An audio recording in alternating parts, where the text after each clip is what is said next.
व्यवसाय अध्ययन में हम लोग निर्देशन का अध्ययन कर रहे हैं और आज इसके अंतिम भाग का हम लोग अध्ययन करेंगे और इसमें देखेंगे मैस्लो की आवश्यकता का वर्गीकरण। मैस्लो ने जो हमारे एक मनुष्य की आवश्यकताएं होती हैं उनको 5 भागों में बांटा है और ये ऐसे बांटा है कि ये आवश्यकताएं एक के बाद एक प्रकट होती हैं। अर्थात उन्होंने आवश्यकताओं को क्रमानुसार बांटा है। जब पहली आवश्यकता पूरी हो जाती है तब मनुष्य को दूसरी आवश्यकता महसूस होती है। जब दूसरी पूरी होती है तो फिर तीसरी के बाद चौथी और चौथी के बाद पांचवी। तो इन्होंने इसको क्रम के अनुसार से बांटा है और मनुष्य जो है वो उनको क्रमानुसार पाना चाहता है। ये ऐसा उन्होंने विचार व्यक्त किया है और उनके अनुसार कोई व्यक्ति इसलिए कार्य करता है क्योंकि उसके अंदर कोई अतृप्त आवश्यकता, इच्छा या तनाव उस कार्य को करने की प्रेरक शक्ति उत्पन्न करती है। उदाहरण के लिए वह किसी संगठन में इसलिए काम करता है क्योंकि संगठन उसकी आवश्यकताओं की पूर्ति के लिए आवश्यक साधन उपलब्ध कराता है।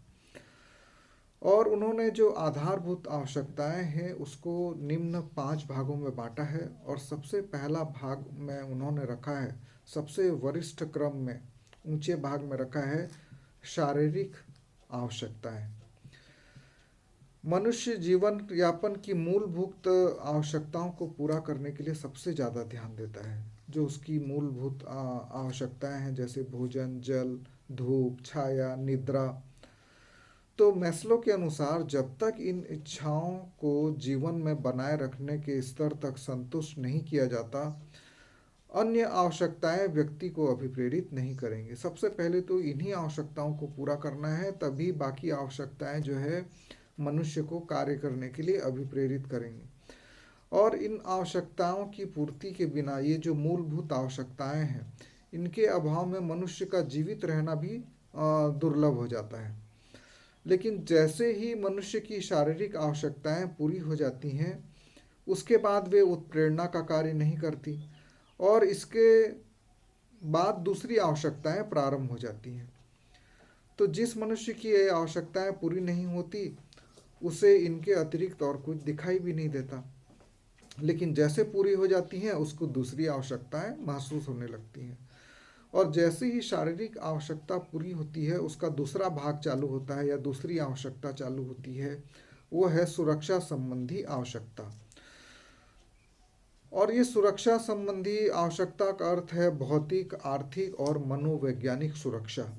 भौतिक सुरक्षा का अर्थ है दुर्घटना, आक्रमण, बीमारी व अन्य आकस्मिकताओं से बचाव करना। आर्थिक सुरक्षा का मतलब है रोजगार की सुरक्षा, वृद्धावस्था के लिए व्यवस्था आदि से है। और मनोवैज्ञानिक सुरक्षा का अर्थ है विभिन्न प्रकार की अनिश्चितताओं से मुक्ति, जैसे न्याय व सहानुभूति की आशा। और जब सुरक्षा संबंधी आवश्यकता भी उसकी पूरी होती है तो उसके बाद सबसे पहले शारीरिक आवश्यकता को ध्यान देता है, उसके बाद सुरक्षा संबंधी, उसके बाद वो देखता है सामाजिक आवश्यकता या सामाजिक संबद्धता की आवश्यकता। क्योंकि मनुष्य एक सामाजिक प्राणी है और मनुष्य की सामाजिक आवश्यकताएं होती हैं और इसमें मनुष्य का अपनत्व, प्रेम, स्नेह को शामिल किया जाता है। दूसरे शब्दों में हम लोग कह सकते हैं कि मनुष्य चाहता है कि उसके मित्र और संबंधी हों जिसके साथ वो अपना दुख दर्द बांट सके, खुशी मना सके और अपना समय व्यतीत हो सके। और यदि मनुष्य की स्नेह और प्रेम जैसी सामाजिक आवश्यकताओं की पूर्ति नहीं होती तो वो कार्य करने में असहयोग करने लगता है, बाधाएं डालता है। तो ये जो है तीसरी आवश्यकता हुई सामाजिक संबद्धता की आवश्यकता। पहली आवश्यकता हमने देखा शारीरिक आवश्यकताएं, मूलभूत आवश्यकताएं जिनको कहते हैं। दूसरा सुरक्षा संबंधी आवश्यकताएं, और जब सुरक्षा संबंधी आवश्यकताएं पूर्ण हो जाती हैं फिर सामाजिक संबद्धता की आवश्यकताएं।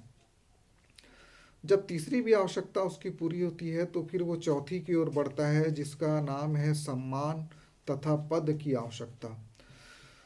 मैस्लो के अनुसार जब व्यक्ति अपने संबंध बनाने की आवश्यकता पूरी करने लगता है तो उसमें उनसे तथा अन्य व्यक्तियों से सम्मान पाने की प्रवृत्ति पाई जाती है। और इसी प्रकार की आवश्यकताएं शक्ति, प्रतिष्ठा, पद, स्थिति और आत्मविश्वास के रूप में संतुष्टि को जन्म देती है। इनमें से अधिकांश आवश्यकताएं संतुष्ट नहीं हो पाती। यद्यपि इन आवश्यकताओं की संतुष्टि अच्छे परिणाम दे सकती है, फिर भी अधिकांश संस्थाएं जो हैं इन आवश्यकताओं की संतुष्टि का प्रयास नहीं करती हैं। चौथी आवश्यकता पूरी होने के बाद जो पांचवी आवश्यकता है वो है आत्म विकास की आवश्यकताएं। और मैस्लो ने सबसे उच्च स्तर पर इसको रखा है। यह वह बनने की चाह है जो एक व्यक्ति बन सकता है, और मतलब अपनी संभाविकता को अधिकतम करने के लिए कुछ करना और उसको प्राप्त करना। और ये आवश्यकता मनुष्य की योग्यता को उभारने की इच्छा के परिणाम स्वरूप उत्पन्न होती है। हम लोग जानते हैं कि प्रत्येक मनुष्य में कुछ न कुछ छिपी हुई योग्यताएं होती हैं और प्रत्येक व्यक्ति उभारने का प्रयास करता है। अतः वह अधिकाधिक कार्य करने के लिए अभिप्रेरित होता है। डॉक्टर मैस्लो के अनुसार एक संगीतकार को संगीत बनाना चाहिए, एक कलाकार को पेंटिंग बनाना करना चाहिए, एक कवि को कविता की रचना करना चाहिए, यदि वह प्रसन्न होना चाहता है तो। एक मनुष्य, उनके अनुसार से एक मनुष्य जो भी बन सकता है उसे बनना चाहिए। एक आवश्यकता अभिप्रेरणा का कार्य तभी करेगी जब आवश्यकताएं पूरी हो चुकी हों। और अभिप्रेरणा के संबंध में मैस्लो के विचारों को 3 सिद्धांतों के रूप में समझा जा सकता है। पहला है, मनुष्य का प्रत्येक व्यवहार किसी न किसी आवश्यकता की पूर्ति के लिए किया जाता है, और इन्हीं आवश्यकताओं को मैस्लो ने 5 भागों में बांटा है। दूसरा है सिद्धांत, सामान्यतः मनुष्य 5 प्रकार की आवश्यकताएं एक निश्चित प्राथमिकता क्रम में बटी होती हैं।